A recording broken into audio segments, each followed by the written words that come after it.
vous allez voir un Congo nouveau, un Congo fort, un Congo puissant et prospère, un Congo qui va parler de l'Afrique à travers le monde entier.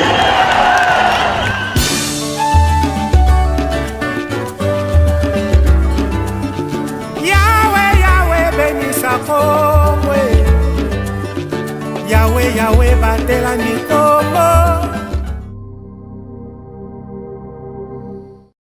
Merci de votre fidélité à la grande chaîne de télévision du moment, ZTM Télévision, qui sont restés branchés en ce net moment pour nous suivre à la maison. Nous vous disons merci. Kinani, votre magazine, oyo yakapona pour éclairer l'opinion par rapport à l'actualité politique, sociale, mais surtout nakati ya mboka na biso Congo. Moi, votre humble serviteur, Gloire Bosobe. Aujourd'hui, je suis là na Kinani pour que tout me un peu ko choqué baïdé na bandeko et puis total la nini tokoki ko sala pona mboka la biso et kende liboso. Je ne suis pas seul sur ce plateau, nazana maître Odoudou ya ensemble et puis je suis avec ndeko Pierrot ya IDPS. Pesa biso tant pour comprendre pourquoi na bengi bango mokolo na lelo parce que baza bango nyonso tout au balobi na pouvoir bazo kamba mais soi-disant nungu ezali soi-disant ba misusu ndenge bazoloba bazolia mais bazondima te bazondima pe musala ezosala te soi-disant ba misusu bazokamba malamu te bazokamba na kobombama bazosigner baccord moko secret ou esengité que non ba signer. Alors on a bengi bango mibale pour dire que non vous êtes dans le pouvoir. Qu'est-ce qui se passe? Et to choquer ba idée sur plusieurs actualités. Il y a mokolo na lelo na banda d'abord nandeko maître Odoudou. Bonjour et merci à répondre à l'invitation na biso na Kinani. Bonjour cher ami Gloire, je suis très content de recevoir ton invitation aujourd'hui. Et comme tu as dit, toyepona ko pesa mbana Congo, moi éclaircissement na oyo ezotala makambo ezotambo na kati ya mboka na pesi na mbote na ko débattre na nga Pierrot oyo na lingaka mingi ndeko na nga IDPS oyo tozobunda na ye lelo tobunda te ya ndenge ya makufi to ya ndenge ya mabe mais tobunda na ndenge ya kopesa na baide ya kitoko po mboka na biso ekende liboso na pesi pe mbote na bakongomani nyonso bisika baza kolanda biso balanda biso avec toute objectivité bakozwa beloko ya bien oyo toanalyse awa Boni assemblée. Assemblée pour la République, tous les habitants qui toko, tous les marchés bien, et l'on va ma bézate. Nous assure que non, les lopes nous allons pour les pour éclaircir la population. Nakoya zala clair, nakobombe l'on moko te, nazara pe clair, comme d'habitude. En tout cas, lui c'est Pierrot, un membre de l'IDPS. Bonjour Pierrot et bienvenue. Merci de répondre à l'invitation. Merci beaucoup ndeko Gloire Bosobe na ndenge o invité biso poto meka kolobela mambi mai matali politique to manyola na lolenge sengeli kola kisaba kobai kongomani lolenge mokonza mboka azobunda bunda po ete Congo oyo ezala oyo biso to kanisa ke kozala lobby et yango nde to eko répondre à l'invitation pour to yeba eloko nini ezali ko bloquer tisiko. Merci. Merci beaucoup. Je crois que nous allons directement entrer dans le vif du sujet. L'ONU, la Chine soutient la RDC pour la levée de l'embargo sur les armes. Vous savez, Chine a Zamonko, il y a Baoul, Bazalarana, conseiller à sécurité, et a soutenir RDC, qui est en Kati à guerre et Sengi, l'embargo pour permettre Bisso, Kende, moi liboso na makambo ya bitumba pe ya nungu oyoyo. Mais ce qui est sûr est que non, mutuna na ngai ya liboso na kobandango na ndeko Odoudou comme na pesa ki liloba 62 ans après. Aujourd'hui, tout le monde est moto akufa ki pe na sima ya makambo oyoyo. Patrice Emery Lumumba bazongisi linu na ye bakundi yango, qu'est-ce qu'on peut dire? Lecture nini yo personnellement d'abord au sala par rapport à 62 ans après, est-ce que tu évolué tout comment déjà indépendant tout comment na indépendante batu belé bazolo ba makambo na ba marque na bango, est-ce que réellement tu as indépendance, est-ce que réellement mobezo évoluer ndenge to sengaki ezala? Merci ndeko nanga Gloire na question mutu ya wana question ya indépendance eza eloko moko za ko toucher mboka mobimba. Donc, il faut tout analyser de manière objective, comme je l'ai toujours dit. Par rapport, on a directement la question pour nous, c'est OK, 72 ans après, to évolué te toza ko tourner kaka à rond. Ce qui indépendance oyo Patrice Emery Lumumba a pesaki nzoto naye ekende na sida ndenge batumbaki ye alingaki amona ngo ndenge toza ko vivre yango lelo te. Na koyesa onde kona ngai esala nga passe tango tozomona 62 ans après mais toza kaka na dépendance parce que nga nazolo baté que toza na indépendance sur le plan réel na concrété na ndenge ya concrétisation réalité ya eloko tozoko benga indépendance eza nango te tisiko peut-être si toke na angle ya indépendance physique là je peux comprendre parce que tobosa na te ba papa ba mama ba koko na biso ba boma bangwe belé et puis ezalaki même na tamoko mutu mwindo akiko zala pembeni ya mutu mundele te donc na côté wana peut-être na sasa ni toza ko benga indépendance tilelo mais si to côté sur le plan politique sur le plan économique sur le plan sécuritaire là je dis nous ne sommes pas indépendants. Pardon, nous sommes toujours dans la dépendance totale. Ozo continuer na mutuna na yo na lobana olobelo mukwana te sur le plan peut-être indépendance physique oui. Tozana yango mais tout monde na gouvernement obino bozana kati ba enze bazo salisa bato musala ko banda 7h ti 21h aussi lota que heure ya musala eza na 8h dita wana peza indépendance ka ndeko nanga wana eza indépendance onga n'invoquer comme étant indépendance physique wana eza d'abord incompétence ya ba autorité baza ba bengami ko appliquer ba mibeko na biso parce que mibeko na biso est déterminé de quelle heure à quelle heure musala ko salem mais ce qui lelo bande ko na biso mususu bazo kindo délai ya ba heure prévue cela veut dire il y a eu défaillance na niveau ya bato ba bengami ko appliquer ba mibeko na biso et là ça n'a rien à voir na indépendance otoza ko lobalelo ngana lobi indépendance sur le plan physique dans le sens que ba papa ba maman ba koko na biso bazako boma bango jour et nuit bazaki ko maltraiter bango même ba misala bazako pesa bango ba misala moko ya makasi oyo yonanga toki ko sala lelo te na sens on est dans le sur le plan là en tout cas là je ne m'en conviens pas tozo indépendance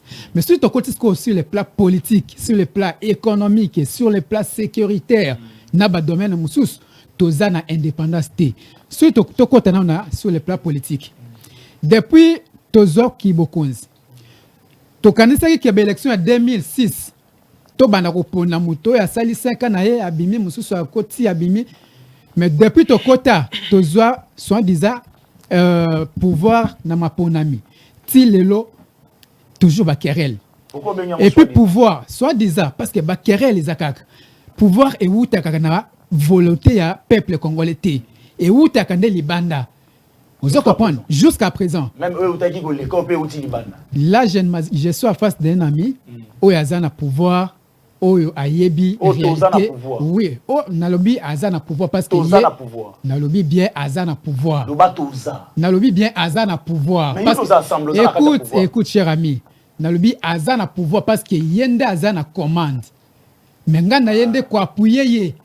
Alors, c'est la différence entre moto azana commande na moto ayeka appuyer. Ezal net yona ngai. Yondo azana commande ya débat. Mais ngana yeka appuyer yo poto pesa idena ba o baza kolanda biso. Donc c'est pour dire que indépendance o ngana za koloba sur le plan politique tango to kina ba maponami sur le plan sur les urnes. To sala élection liboso ya mi balé ya mi sat nungu ezo la kaka te ezako démarrer kaka. Pendant que soki to zongi sima avant tout ça la élection peuple congolais azali ko vivre na harmonie azali ko vivre na autobengi cohésion azali ko vivre na autobengi avant tout ça la élection en 2006 oui avant tout ça l'élection unité nationale ezalaki gouvernement 1+4 bien sûr unité nationale ezalaki mais tango kaka makambo maponami ebandi ba division ebandi wana oh bato ya songolo pakala oh bato ya boy nous bato ya donc banda ndesko ya parti ya wana donc unité nationale tozaki nango ekufa depuis wana mais tokanisaki ke tango tokena maponami ndeko ya ko sala ke unité wana ezala renforcer toujours mais curieusement depuis tokota na maponami nde na uti koloba division ekoti non seulement division mais soki tokena ba une toponi muto il faut aya ko diriger biso. Donc sur les plans là, tout le que tout ça, peuple congolais est indépendant. Alors, sur le plan économique. Mais bien sûr, là même, mon co-débatteur de l'IDPS ne va pas. 2018. Bien, je les pèse. Je les pèse. Je l'ai dit, exact, nga mon côté, mais peuple congolais, ça kolanda biso, à tel le soki yonanga toki ko boya yango, toko kiko kosa. Mais histoire eza ko retenir qui est mutu penza oyo aponamaki na 2018 eza oyo toza na ye lelo te oyo toza ko gérer na ye mais pona oui pona ko sauver mboka to boite ke mboka ekende na libulu to dimino to sala na parce que mutu moko plus surtout oyo to boyaki ke azongela peuple congolais lisusu to defait na ye azongela peuple congolais akendaki alors to moni ke mwana mboka mususu azwi to sani to ya autour na ye to malgré nyo sa sala ki wana to sala na ye oui to sala ni wana selo biso ndenge to lobaki ke to ki ko boma mboka te pona ba intérêt ya pouvoir ataye soki lolo alongwe mususu occupé ko remplacer alors to ki ko boma mboka te kaka pona ko lela to kabola mboka non lokola balobi ke oyo tolobaki ya okiko tikala jamais ko diriger biso lisusu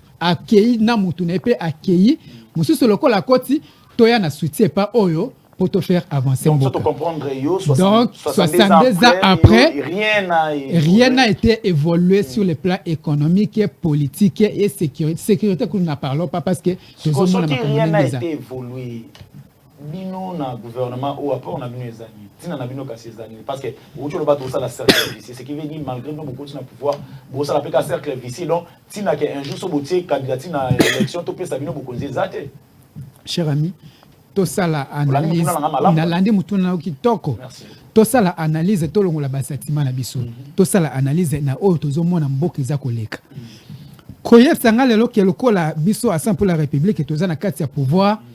Donc nyoso ya mabeza koleka biso assemble ndo toza parmi bateau baza ko saka mabeza la wana toza bongo te biso il faut bon retenir eloko moko le simple fait que tondimi to sala na Félix Tshisekedi président de la République to créer bloc moko pour te faire avancer mboka cela ne dit pas que biso faut to soutenir même mabe oza koleka na kati ya pouvoir ya Félix Tshisekedi biso na assemble pour la République to lobaki soki toza na pouvoir biloko bien et salemi to kolobake eza bien parce que biso to kolobate que non et loko eza pembe to lobake eza mwindo wana suppose à mutema mabe mais biso bien que toza na pouvoir ce que eza mwindo to kolobake eza mwindo mais si to moni que eza pembe bien que toza ko gérer na baninga na biso to kotika la jamais te que eza pembe po eza mil faut que to lobake eza mwindo po to sukolango e koma pembe mais lelo na wo chete wana ce qui bokolobake non lokola à 100 pour la République toza ko gérer na IDPS mais toi ignorer que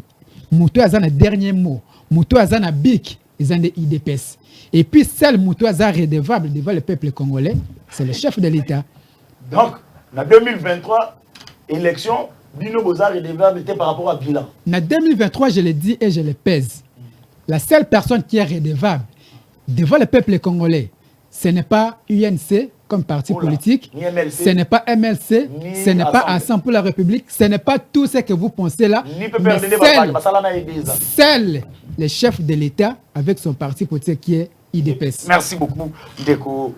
Je crois que non, Malouano est clair. Tolingara bongo na dinani pour que non, et tia moi, nous na mitu à bateau, tout ça clair et puis vous assumer, bah, propos na yo. Deko Pierrot, 70 ans après. Na 72 ans, on a sali 37 ans à limite. Pour vous dire que l'accès à tout cas que nous nyonso bango ba sali amana. Biso so to komi wana to sala bu. To komi wana policier a kufuta mambo. To komi wana ko sala bu. 72 ans après. Na 37 ans on a beaucoup raté beaucoup na pouvoir. Mais retomber les amis. Est-ce que pas 72 ans on a beaucoup changé ou soit pendant les restes des années où vous aviez combattu pour changer quitter maintenant au bino bouillé moi évolution comme lecture mes amis. Bon, on a qu'à répondre à la question rapidement puis qu'on recadrer qu'on débattre en anglais pour lui dire que mboka na biso si nous avons eu des problèmes parce que tout ça qui na infiltration ou tout ça qui bakamba to kambama ki mingi na ba étranger. Parmi les étrangers, on a Tilelo, Oyo Saïk Mboké avancé, Moïse Katumbi, et parmi les étrangers, oyo ba infiltrer ki Congo pe ba kotisi Congo na kati ya libulu. Donc aujourd'hui, je vois devant moi un maître avocat qui soutient un étranger de plus, Moïse Katumbi, pour la relobake, à la leçon morale moro européenne ça, na partie le rôle à IDPS où ils allaient Église catholique politique de la République démocratique du Congo. Donc si vous voulez apprendre la politique, vous devez d'abord commencer par passer dans l'école politique aux IDPS. Donc au moni ndenge maître Beti Beti Mounoko, je ne sais pas ceux qui dans son actif déjà gagné ta procès mon corps pour balancer va comprendre le rôle lobby. Na robanda ko recadrer pour dire que nous, Mbutu, ils ont compté la biso parce que nous acceptons d'abord les étrangers. Congolais, Aza facile, Yakondima, un Nigérien, Aza facile, Yakondima, un Libanais, un Chinois, en détriment, il y a Ndekona Moko. Ça, c'est déjà un problème. Problème, moi, Eza Marcas. Il y a le droit de défendre Moïse Katumbi. Peut-être que Moïse Katumbi est bien été. Peut-être que ta photo sur une photo Moïse Katumbi n'a yeboy. Mais aujourd'hui, je vais te montrer ma photo ti Etienne Tshisekedi. Je vais te montrer ma photo ti Etienne Tshisekedi. Ti Félix Tshisekedi, il me connaît très bien. Alors aujourd'hui, il me connaît très bien. Aujourd'hui, j'ai dit Ayebingaï. Nous avons fait 3 jours. De la même manière, peut-être je doute fort. Merci beaucoup. Ok.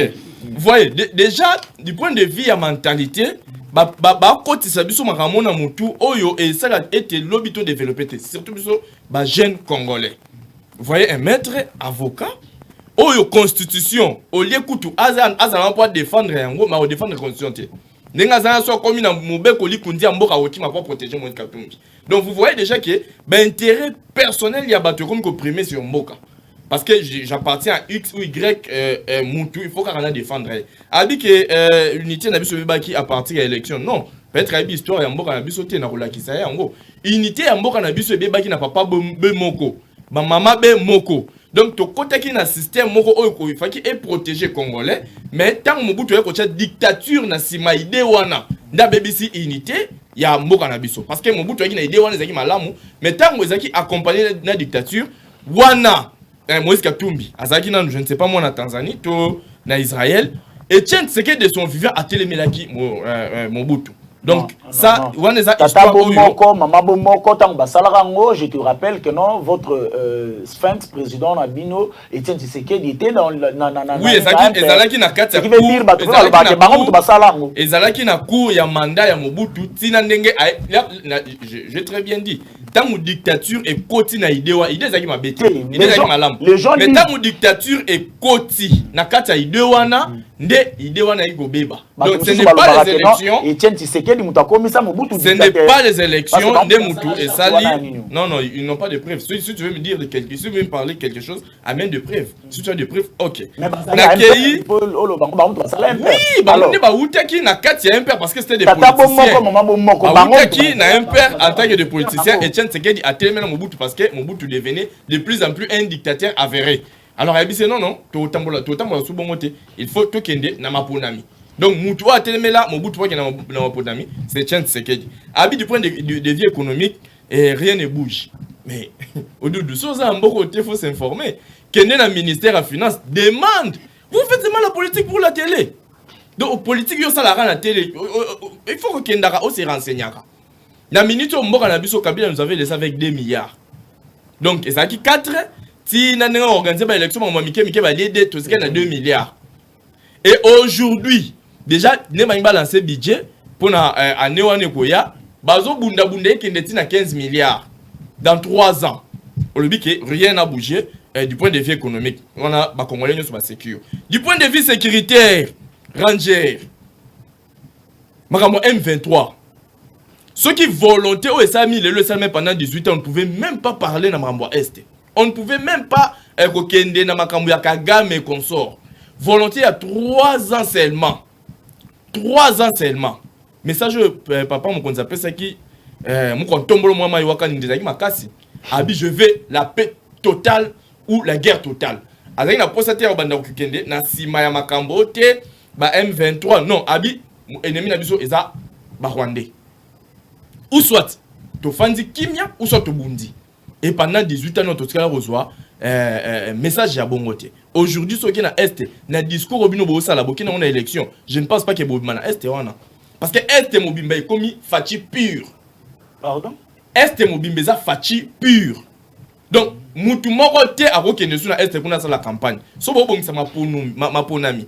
Na idée que to okende kuna est je sais que sécurité ba échouaki. Sur ce point peut-être ba banga. Bobimate. Bokobimate je vous dis. Donc bon meka ko arranger déjà discours na bino. Omoni partenaire na bino tsela kina fayulu. Muzitu a félicité. Façon économie mati. Muzitu a félicité. A félicité pourquoi? Ok. Au lobby, sur le plan économique, ils ont le comme on a 15 milliards, ce qui veut dire que 70 ans après, le régime Nabino m'a bougé. Tu as combien? Le problème est daté. Tu as combien? Et pendant combien de temps? Oui, oui. Deuxièmement, le lobby que non, dans mon panza est sur le plan sécuritaire, nous sommes baki. Donc, on a nous sommes dans ma camboté, c'est Félix Tshisekedi parce qu'il a instauré la paix. Oui, oui, oui, oui. Ma question c'est a instauré pété, guerre au Bundama et avancer Zali. Oui, merci beaucoup. Sur ce, on a deux questions. Okay. Question de sur le plan économique.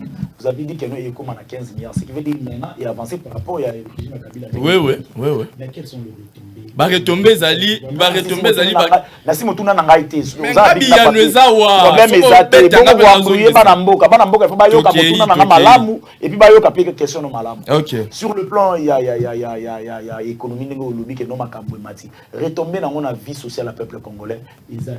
Parce que mapo ezala ki monene ekomi moke. Nazana ndeko na ngamo na zete na abanda kolata mapa na kingo bubukelinga eliboko na éviter ceux qui azo continuer ka kolata mapa.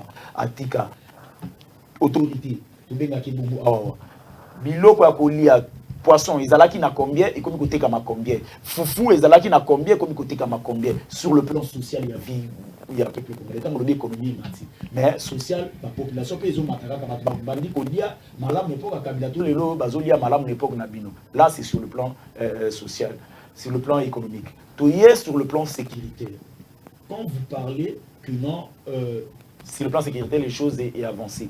Kabila, avant qu'il ait tiré des troupes armées, il y a rébellion, na est combien, et puis à l'époque, on a vu les loyaux, et comme combien, tout le monde a négociation partout, à l'époque à Kabila, tout ce cas-là, on a la négociation, et les modèles, tout le monde a les Ok, on répondre rapidement. Du point de vue économique, je dirais d'abord que tout ça, on a comme coronavirus, Oyo et Ningisa qui monde entier. Ça, il faut que Batubaye Bayango, Babilo Ronyo se Kangamaki. Juste après Corona, Bilo tout est mataki parce que production nous sommes en Chine. Corona, oui, oui. Même aux États-Unis. Aujourd'hui, on a félicité le gouvernement ça le compte pourquoi parce que ceux qui sont carburant, n'a pris moukier. C'est grâce au gouvernement. Mais dans le monde entier, carburé mati na ndenge moko moukier.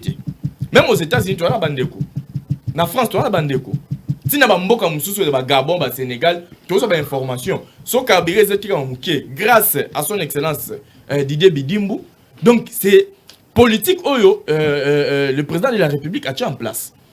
Du point de vue toujours social, juste après wana, tu as guerre, il y a Ukraine. Et ça peut avoir retombée économique du point de vue mondial. Et ça ka RDCT. So biloko ezomata, tous on un aspect ce qui n'engagé. Donc ce qui est que le oyo na gérance ya mabe ya bakatumbiste na bakabiliste na makambo yaki mais erotoliani masango pe utaka Ukraine. Non, je dis erotoliani. Je te dirais que Russie azali parmi premiers producteurs, il y a farine dans le monde. Ukraine azali deuxième. S'il vous plaît, aujourd'hui na mituna na répondre yo. Auto bengi bleu, farine de blé, production normalement casse et ça mana Russie na Ukraine. Na minute ti na France ba souffrir nango. Ya au moins ba français ba bi ke guerre yo, en tout cas il faut bisoto lungwa nango parce que to ya okufa. Ce qui France a olé là. Et bon biso africain a tourné tout ça nene. Na France biloko mati terriblement. Donc ba congolais faut mona makambo ya biloko zo mata c'est pas seulement ici. Donc c'est partout. Sur le plan sécuritaire, na 3 ans à Pamba, to bimisi plus de 150 groupes armés. Plus de 150 groupes armés. Aujourd'hui, Babimi na Est, ba yeko déposer armes. 150. plus de 150 groupes armés. Plus de 150. Oui. Babimi na Est, Babimi baya otika minduki ndeko na ngai. Oza mopanzi sango, oza mopanzi sango. Vous comptez plus de 150. Kende ko s'informer. Ngana zo tuna mutuna est-ce que ngana émission du point de vue sécuritaire, ba groupe Ebima kuna plus de 150 groupes armés oya et déposa minduki. De bazu bango, bache bango na service ya l'état. À part wana, na minute to tsike na guerre kaka na groupes armés moko. Otobing M20, ba terroriste M23. Donc on a est ba troupe to beti bango nyonso donc kuna est obitumbetskande Rwanda na RDC pilonné par Kagame na nzela ya M23 otobing ba terroriste M23. De Copiero. Oui. Oui que c'était mes amis internationaux ils na ma part. Oui. Oui que tito sala ezana batu musu ba na est ba Hollanda biso na ngongo. Bazo kama mna loba. Ayo kama mbo. Bazo kama mpe bazo confirmer yango. Est-ce que ba Hollanda ngai bazo confirmer yango. Voilà. Donc du point de vue sécuritaire, moi je dirais que aujourd'hui, donc le président de la République a sali ba avancer moko Yamakas. Ni tété volonté na yé. Mais le lo auto lo ba oyoboé, peut-être M23 déjà comme na Kinshasa. Merci beaucoup Ndeko Pierrot. Je crois que non. Du point de vue social, on le vit makambo, le économique, le bi sécurité, le bi social. Du point de vue social. Merci, na pesio malobata. OK. Merci beaucoup. Je crois que non, on va évoluer pour répondre à Katia Ninayo. Est-ce que après 72 ans, c'était-il nécessaire que tout qui ne soit nous dans des Lumumba, tout yanango, et tambola dengue tamboliwana, et bimisa, sont moko important. Dengue bimiwana nenga tumsuba zoloba. Et puis tout ya ko déposer en moi ce qui to ko ya nango est-ce que c'est important que ça la mama kamwa surtout ça la mi oyo na ba montant on a surtout zo ka ki pour couvrir. Merci de konangai Gloire na ko répondre aux questions na quelques minutes mais avant tikanga na longa moi ba yerezi moko na yoki côté ya ndeko nanga IDPS Pierrot okoyoka kende konanga Pierrot congolais nyosa za kolanda biso azako sekaye depuis asala analyse nae na retenir que loko moko que azo sala analyse sur les 62 AT, mais plutôt sur les bilans au Yazako. Mais c'est ce qu'on m'a demandé. Il y a un débat tuning. Il y a un débat tuning. On m'a demandé du point de vue économique, du point de vue sécuritaire et du point de vue social. Je vous protège. C'est ce qu'on m'a demandé. Je vous protège, maître, je vous protège. Pierrot. Oui. Vous avez un papier là. Oui, il y a un débat. Kanga motema ngana oloba. Ok. Vous avez un papier là bik. Kanga motema comment? D'accord. Donc supporter pendant que vous avez le la ikinya. OK. Donc supporter. Il faut la recadrer. Supporter, on recadrer la ministre na. OK. Oui, quand on kanyi motema. OK. Merci pour la protection cher ami. C'est ça. Il faut protéger il faut comprendre ce que tu dis. Le peuple congolais qui te suit, azo continuer ko seka cher ami. C'est la honte de ce que tu dis. Un jeune comme toi et moi, tu qui soutenir babilo comme mabete. C'est ça, moi je les appelle des hérésies qu'il faut l'ongola on a katia motonao. De un, il vous dit cher ami que Moïse Katumbi c'est un étranger et je suis en face d'un avocat mais apparemment un avocat qui soutient un étranger tout ça. Mais cher ami, s'il vous plaît, qu'on se le dise un peu. Comprenez même la contradiction dans son chef. Comment est-il possible? Vous qui êtes appelé, il y a qu'à faire respecter Mibeko Nabiso. Boza kondima ko gérer mboka na un étranger. S'il vous plaît. Tout ce qui est sentiment, tout le babilo qu'on a dengue à vérité. Yo yabi que Moïse Katumbi c'est un étranger, mais tu acceptes que ben Moïse Katumbi mpanzi nao pour gérer mboka. C'est-à-dire une chose et son contraire. Azalaki gouverneur. Azalaki pe gouverneur na mboka oh, pour ton information. Et aujourd'hui, la personne que tu appelles étranger, tu continues à kobetela maboko ke, tu continues to gérer mboka biso mibale. C'est vraiment je ne comprends pas. Je me suis perdu. Je me suis perdu. Et tu n'auras aucun argument à prouver le contraire que Moïse Katumbi c'est un étranger. Parce que je comprends que je suis en face d'un non-initié en droit. Moi je suis non seulement initié, mais je suis praticien des droits. Vous êtes en face d'un politologue.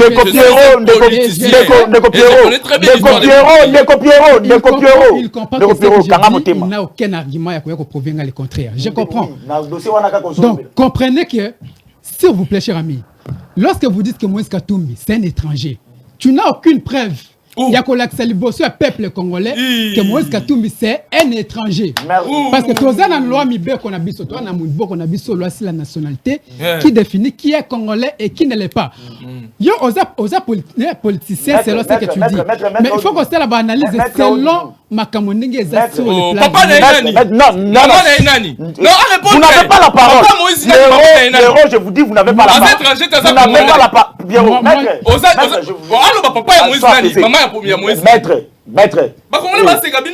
Pierrot.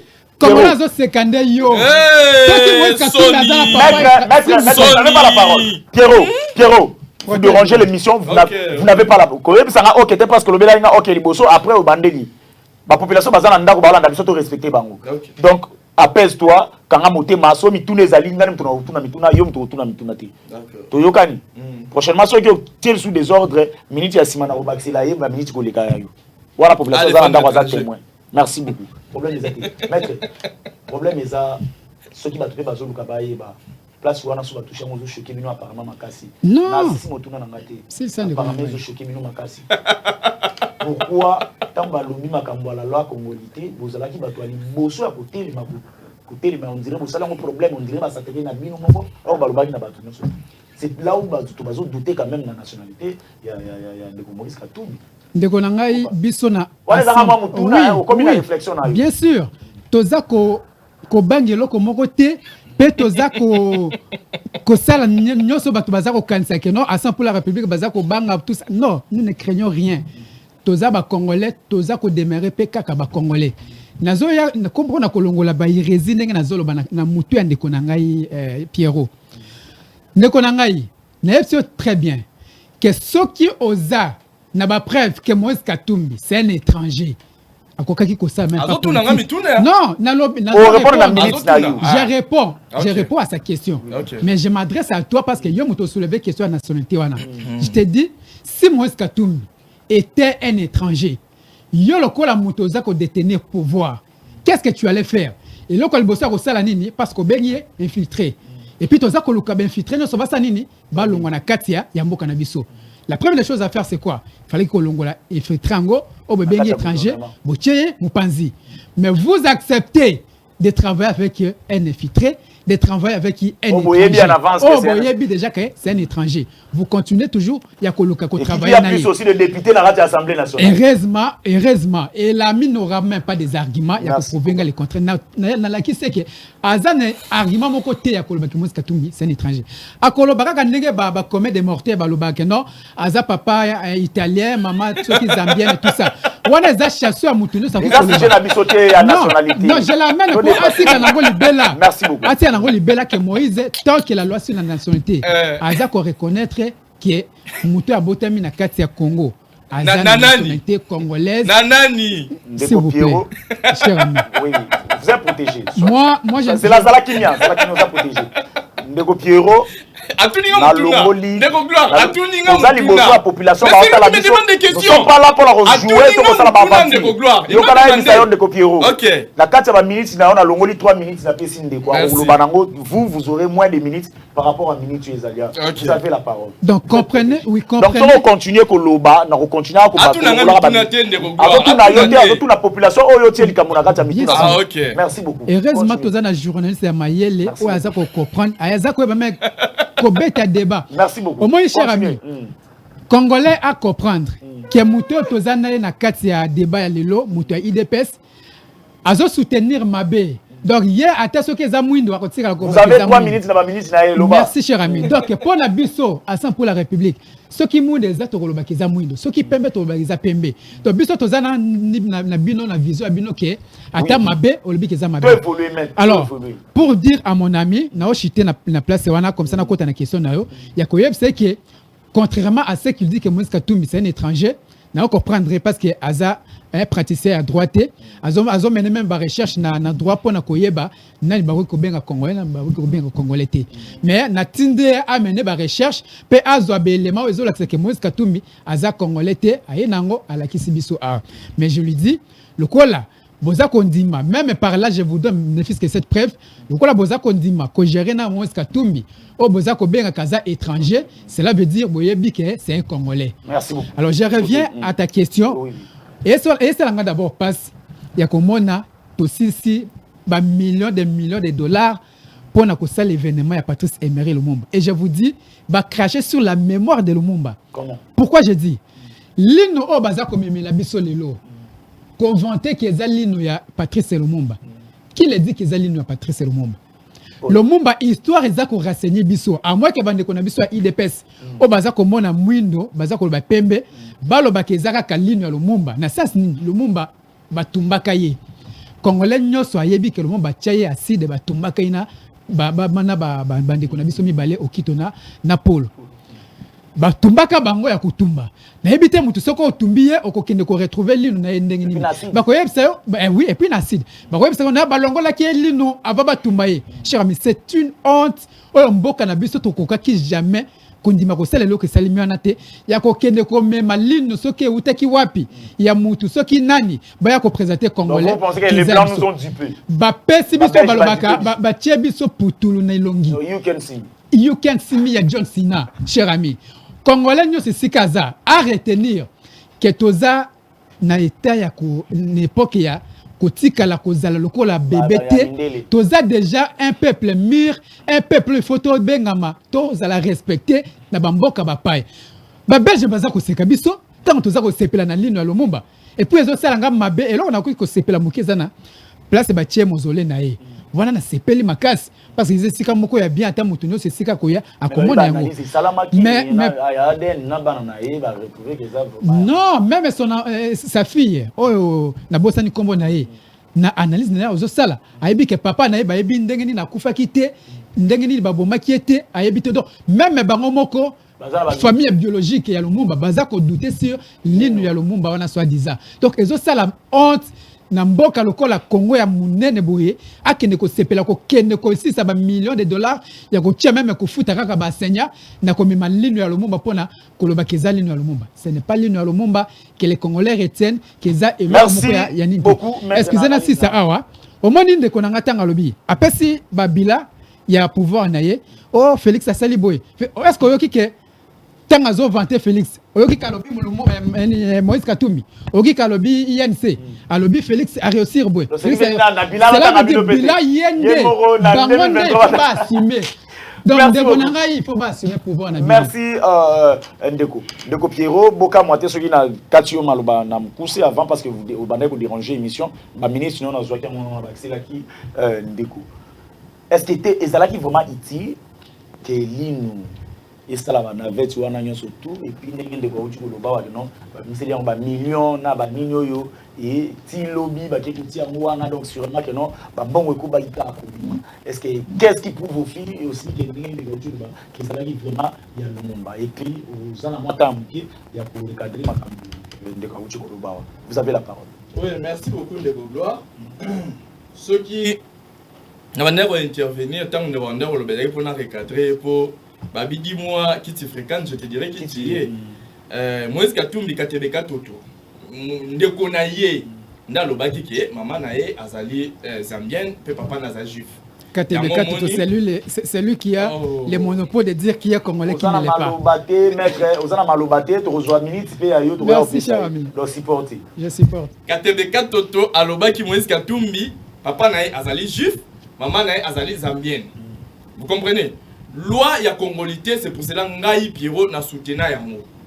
Parce qu'aujourd'hui, si nous avons des difficultés à faire développer notre pays, c'est tout simplement parce que nous avons accepté des étrangers occuper des postes de responsabilité dans notre pays. C'est pour cela que nous avons des difficultés pour faire développer notre pays. Vous comprenez? Donc aujourd'hui, moi je ne peux jamais accepter un étranger. Aya, na mabele na biso aya ko diriger biso, surtout mutu le roi Moïse Katumbi. Pour qu'il y ait la loi congolité, débat on est aussi la raté pour qu'il y ait un titre long parce que jusqu'aujourd'hui, rien encore n'a prouvé que Joseph Kabila fut un Congolais. Ou était ou est un Congolais. Vous comprenez? Donc, ce sont des histoires où Bissopo, Toyeba, qu'on maîtrisait un mot. Si tu as dit qu'on maîtrisait, on a eu sa détermination et ma du bon tout ça dans l'avenir. Ok. Likamouya Linu ya Lumumba. Nous avons dit que les abats gâchis. Bon, oui. Donc, tu craché dans la mémoire, il y a Lumumba. C'est pour cela que j'avais commencé pour dire que, dis-moi, qui tu es, je te dirais, et du moins qui tu fréquentes, je te dirais qui tu es. Moïse Katumbi oya azali kokumisa loso akufi ba okekunda ye na Israël. Vous avez un problème personnel avec Moïse? Non, je suis en face d'un Katumbiste, laissez-moi répondre. Ba kesi na nzoto ne ba ko esika batata na ye bazala ka ba kekunda ye, esika batata na parce que nous parlons de la mort. Ce qui le long Moïse Katumbi akufi, ba ko luka azala kinani. Ya on a le na France, ton Europe en général, so ba to beta ba joueur ba beta balé. Ba tanga Sadio Mané d'origine. Ba ko yebisa bino. Batanga Bappé, un Français d'origine, bazongisa ye na mboka batata na ye. C'est pour ça aujourd'hui bisope likambwana congolais, biso wa congolais faut za na veille. Et bon toi ba muto aza d'origine ya wapi.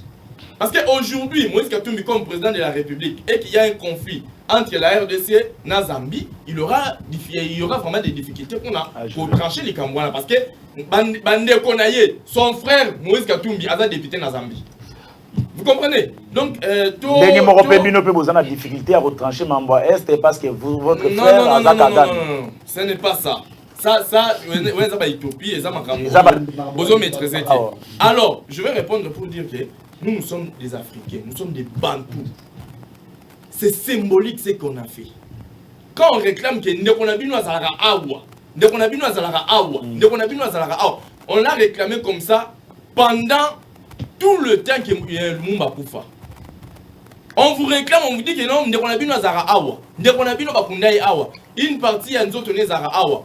Biso fait ofanda Kimia, totika une partie il y a Oyo Azali héros national na biso etika la kuna. Obenga Mogashi. Mais dans d'autres pays en Afrique ici, Lumumba est vénéré comme un dieu. Ce que vous bien motivé. Ceux qui vont quitter sa Lumumba, au Matissa Moïse Katumbi. J'ai des regrets messieurs. Et au Lumumba à lobby organisation à Bino. J'ai dit ceci. Moutouloco à Lumumba, s'il fallait dépenser des millions de dollars, je suis d'accord. Je suis d'accord parce que jusqu'aujourd'hui, Oyo Moïse Katumbi a vu comme gouverneur, bah millions de Moïse Katumbi a vu comme gouverneur. Il faut pas réclamer aux gens à la Mboka. Pourquoi se réclamer en côté? Il faut réclamer aux gens à la Mboka. Mais pour dépenser des millions de dollars pour organiser le moyen mine ne koyamba azali héros national la biso bigeza gachi to cracher na mémoire ya Lumumba. Mais messieurs, vous voulez blaguer avec le Congolais ou quoi? Vous comprenez? Donc kokiti ça et Patrice Emery Lumumba Awa, c'est quelque chose où il a fallu donc c'était important que tout ça là. Donc l'univers ya Mobutu oui ndenge peut to senga ya Mobutu baya nango azala Awa. Muto azala toujours kimia na mboka ya ancêtre na ye. Vous comprenez? Et c'est très symbolique. Je te dirais sur Bati de Bembe Lelo na mboka ba tizara manzaka na suki. Bazora mutu mobimbate. Mais qui vous dit qu'elle est noire c'est ça la question. Vous n'avez pas la parole. Comme ça a toujours été dit que Minuel Lumumba Zakakuna. Il a fallu intervenir pour ramener aux alliés Minuel. Merci de copier. Merci de copier. Merci de copier. Non, au chitete.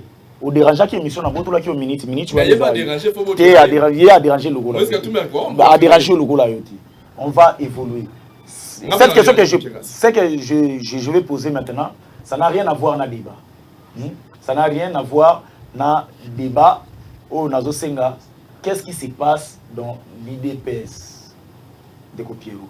Tozolo ka mutuwa kangami kabuya mutuwa ki nani nani parti za bienté on a ça la redynamisation à parti bakanyinga yo de comme vous comme nani parti Gilles Moniere parti Tumba nani so qu'est-ce qui se passe Blaise dans l'IDPS problème est oui au sein de l'IDPS nous avons pendant ce temps bazo bongisi na biso message de VE na plateau au sein de l'IDPS nous avons un petit souci il y a comment na bande ko belé ba premier mutema mabe parce que, comme on l'a toujours dit, la révolution a toujours dévoré ses propres enfants.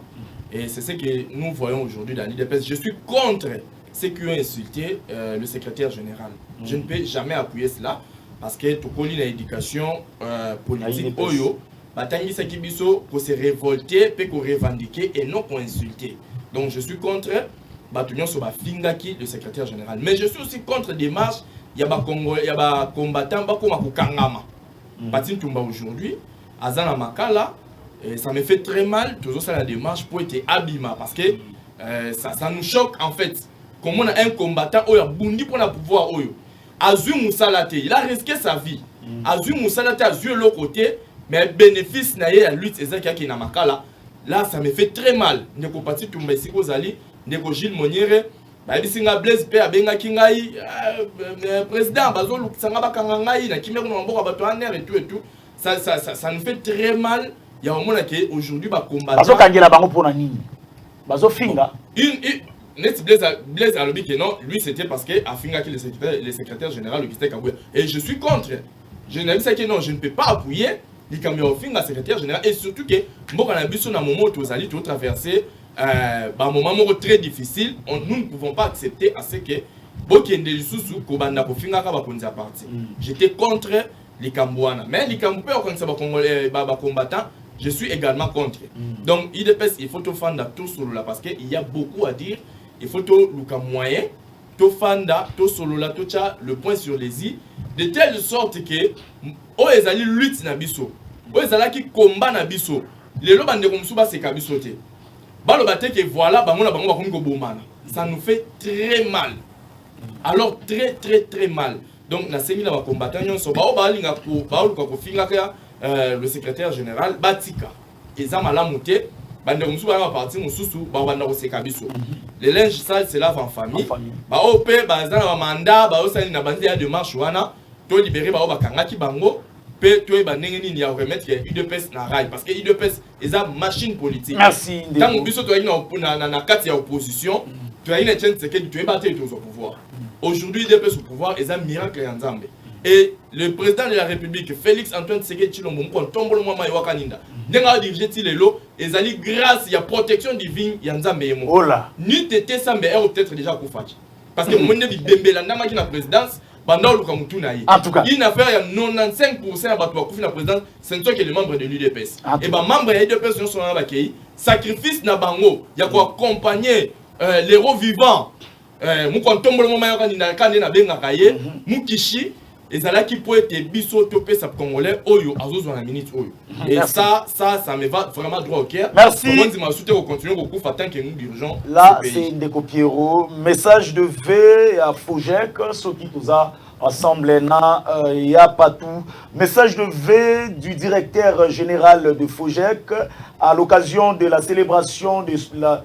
À l'occasion de la célébration 72e anniversaire de l'indépendance de la République démocratique du Congo. En ce jour mémorial du 30 juin 1960-2022, notre pays, la République démocratique du Congo, célèbre le 72e anniversaire de son accession à la souveraineté nationale et internationale. À ce titre, l'ensemble du personnel de Fojek et moi-même souhaitons une bonne fête au président de la République, chef de l'État, commandant suprême de FARDC, son Excellence Félix Antoine Tshisekedi Tshilombo, au Premier ministre, chef du gouvernement, son Excellence Jean-Michel Samalou Konde, aux membres du gouvernement ainsi qu'à toute la population congolaise. Au regard des extrêmes cruautés qui sévissent dans la partie est de la République démocratique du Congo, mon entreprise saisit cette occasion pour réitérer son soutien sans faille au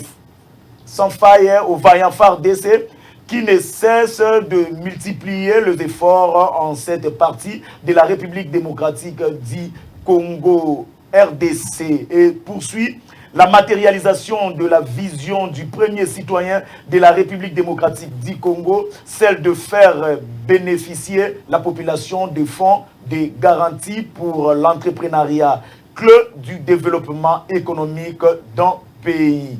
Fait à Kinshasa le 30 juin 2022. DG Laurent Monzemba. Donc c'est ça, message, il y a 2G, il y a organisation Touti Kutanga ou les Fojek.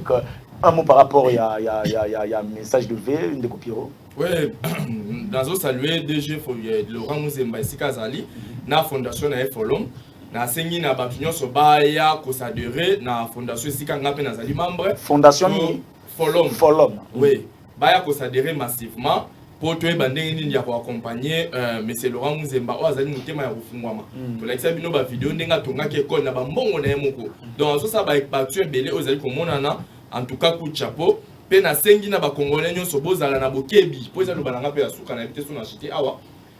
Na sengi na ba Congolais, nous sommes. Oh, nous sommes des étrangers. Tous ceux qui ont karaté au landaye, au salaire limité. Oh, nous sommes des étrangers. Toke na monponami ko voter yete non élection bandité yo bandika ko voter yete azo be poste de responsabilité té ndé message nanga ya suka ya ngwana. En tout cas vous avez la parole. Je crois que nous partons déjà dans suka il y a émission par rapport à nyonso yiti ko lobama le bana ya suka kozala nini.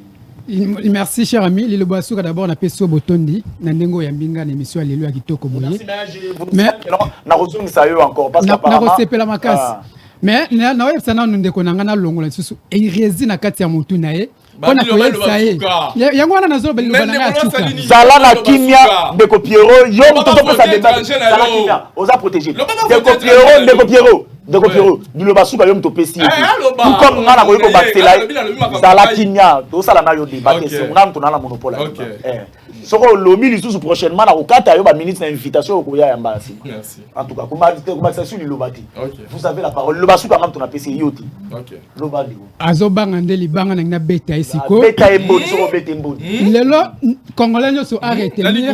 Ke pona bato ya IDPS. Pardon. Retirez. Retirez le retour le basico. Et puis s'excuser d'abord. Merci.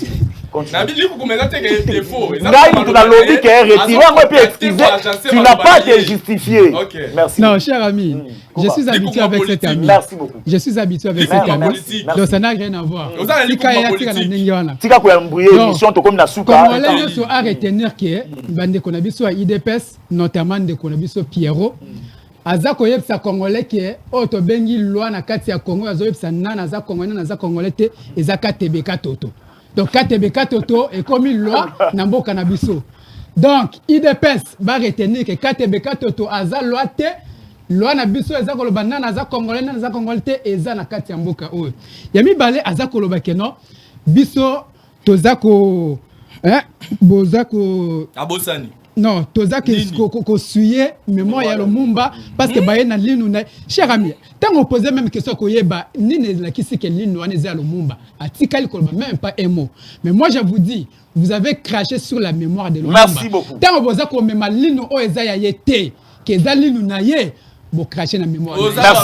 Merci beaucoup. Je crois que non, vous n'avez plus la parole. Merci, il n'y a pas tout. Merci, Nabandeko, ma caméra, Ndeko Piero, vous n'avez pas la parole, je vous avertis.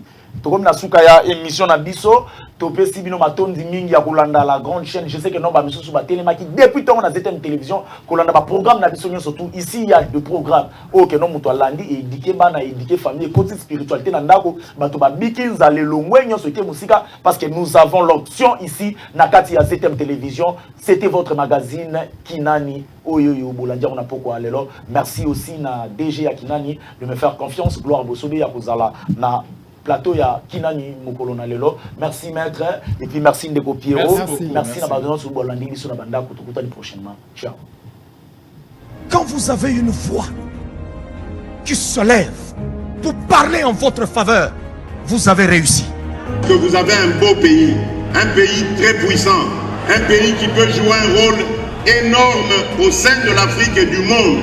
Et je vous fais le serment que d'ici la fin de mon mandat, vous allez voir un Congo nouveau, un Congo fort, un Congo puissant et prospère, un Congo qui va parler de l'Afrique à travers le monde entier.